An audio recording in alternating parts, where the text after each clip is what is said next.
Hi YouTubers and eBayers.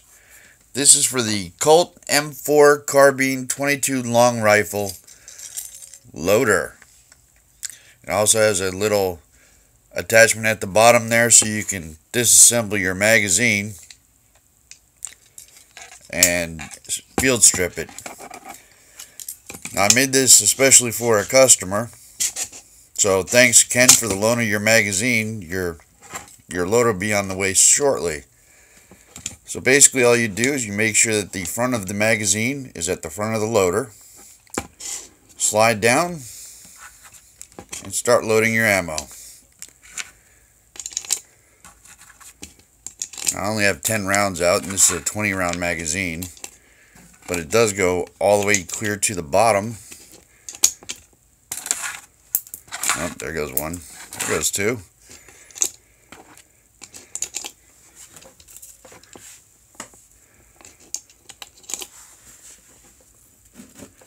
It's a little quicker if you don't drop the bullets on the floor.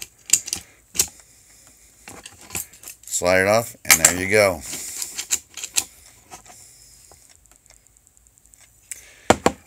Alright, it'll be on its way back to you. Thanks a lot, Ken, for the use of your magazine.